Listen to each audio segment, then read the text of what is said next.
Olá pessoal, meu nome é Vinícius Baumann, trabalho na Baumann Tecnologia Agropecuária e hoje estamos aqui para falar das segadeiras de terceiro ponto EasyCut R.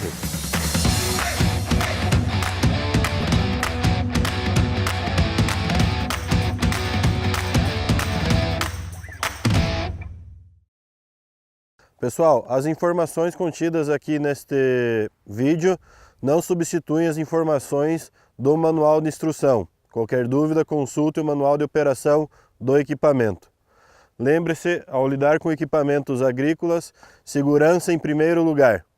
As segadeiras, pessoal, têm por finalidade cortar o capim, certo? Sempre com um bom rendimento, uma boa qualidade de corte e uma boa conformação do relevo. As segadeiras EasyCut de 2 a 4 metros de largura de trabalho, em média 70 cavalos de potência. As segadeiras EasyCut começam com uma largura de trabalho de 2,80 até 4 metros de trabalho. Para um bom desempenho, no mínimo 70 cavalos são necessários.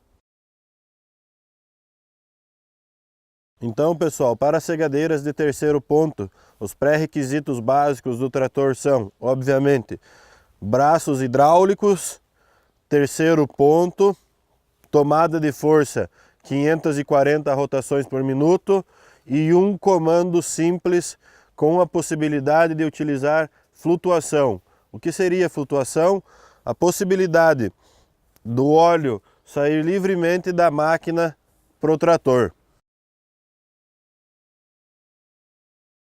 Se tratando de transmissão, então, pessoal, temos aqui o cardan primário vindo do trator, né, diretamente na caixa de 90 graus, passando para o cardan secundário. Importante nesse cardan secundário, uma embreagem de fricção para proteger a nossa máquina contra sobrecargas, transmitindo a potência para a caixa-torre e da caixa-torre para a mesa de corte, para a barra de corte. Então, pessoal, as barras de corte da Krone são barras bem robustas, são totalmente vedadas e soldadas, tá? Sobre a barra de corte, então, utilizamos discos com facas para corte. As facas, pessoal, elas são, claro, substituíveis, né? Porém, é sempre importante lembrar que as facas possuem dois sentidos de rotação. Esses sentidos de rotação estão indicados pelas setas estampadas na faca, né? Então a tendência nossa é sempre cortar com o lado mais baixo, lançando o material para cima. Quando eu tenho desgaste de um dos lados da faca, eu posso estar utilizando o outro lado de corte da faca, porém nunca esquecendo do sentido de giro. As duas facas, elas se diferem pelo ângulo de dobra. Então, são duas facas diferentes. Quando a minha faca está desgastada e eu preciso realizar a substituição, sempre faço isso aos pares, para evitar o desbalanceamento do disco. Para fazer a substituição da faca, acompanha junto da máquina essa chave. É a chave que utilizamos para substituir as facas. Como que eu faço isso? Com o disco apontado para frente, introduzo a chave de um lado a outro do disco, exerço pressão sobre a alavanca e assim eu retiro a faca. Para voltar a faca no disco, realizamos a operação inversa. Aplicamos pressão na alavanca e voltamos com a faca para a sua posição, certificando sempre de que a faca está com um movimento livre.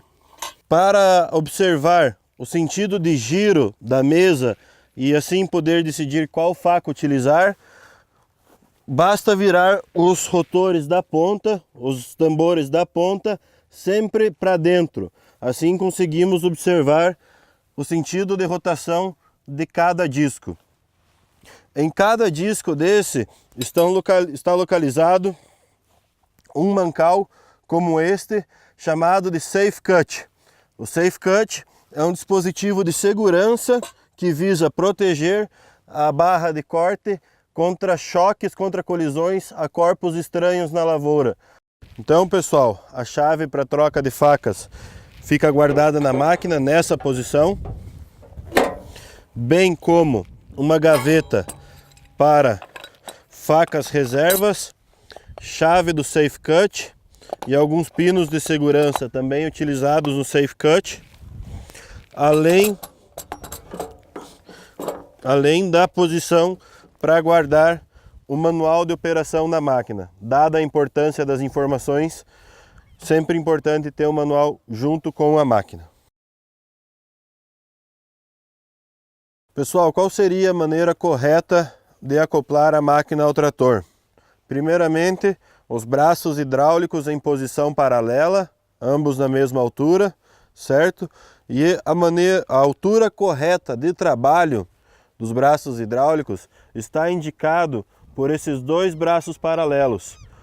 Ponto da frente nivelado com o ponto traseiro ou então um pouco mais alto. Nunca o ponto da frente mais baixo que o ponto traseiro. Então vou erguer ou abaixar meus braços de maneira que esta barra, que esse braço fique nivelado.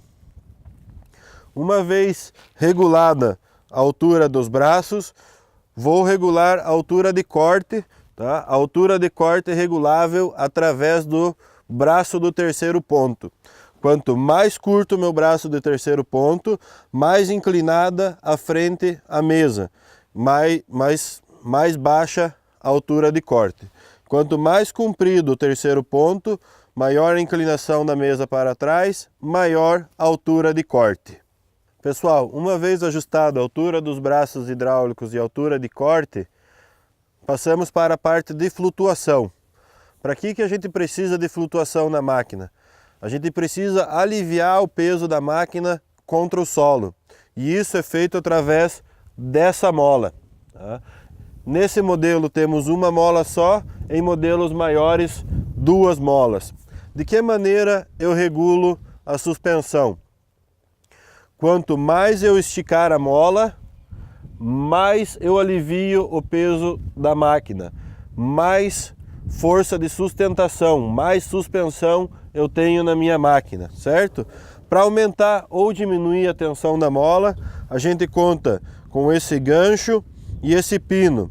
Quanto mais na posição externa eu encaixo o pino, mais eu tensiono a mola, mais suspensão da segadeira eu tenho. Qual seria o ajuste ideal da suspensão? Sempre o mais leve possível, sem que a barra de corte perca contato com o chão.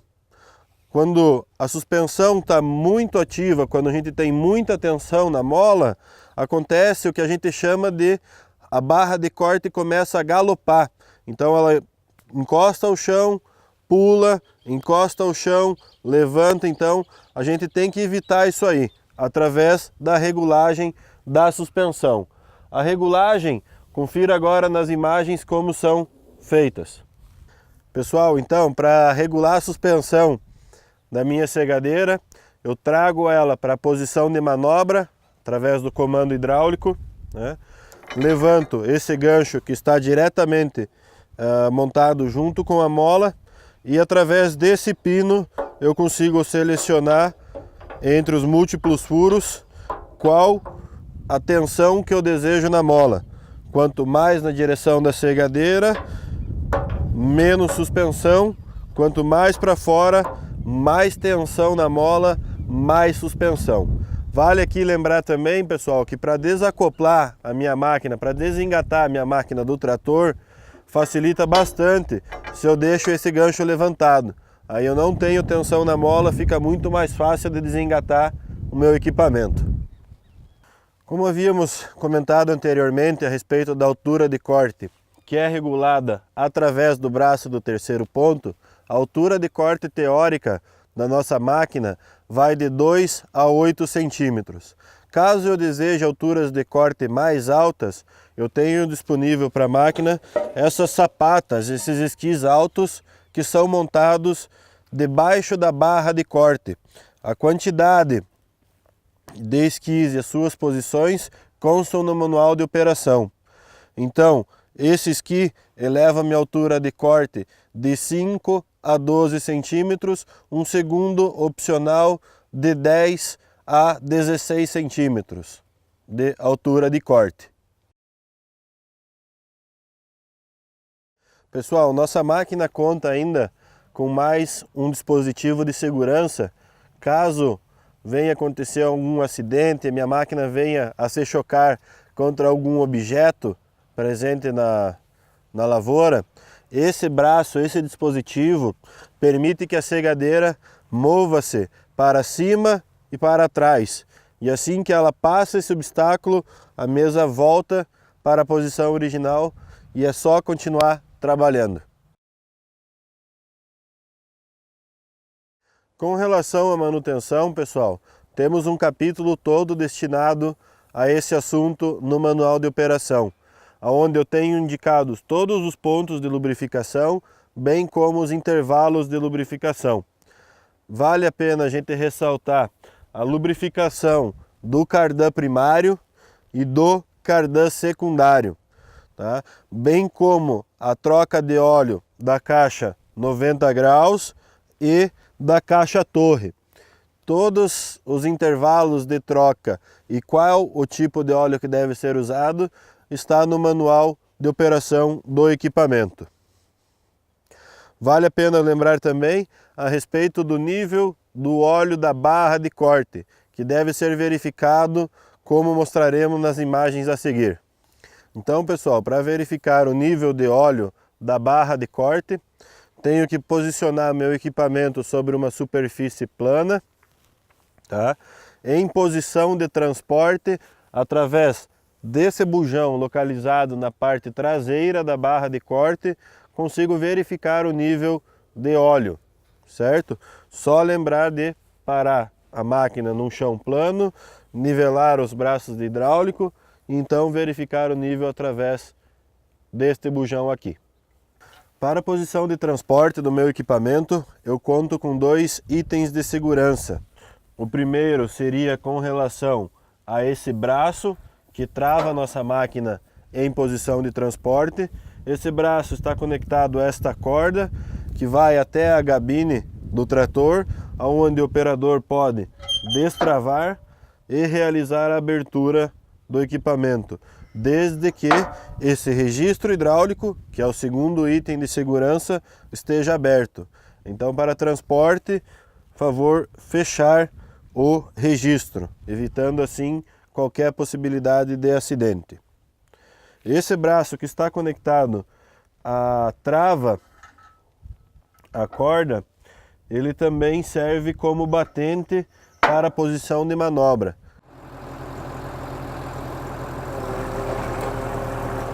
Observe o funcionamento do braço como batente entre posição de trabalho e posição de manobra.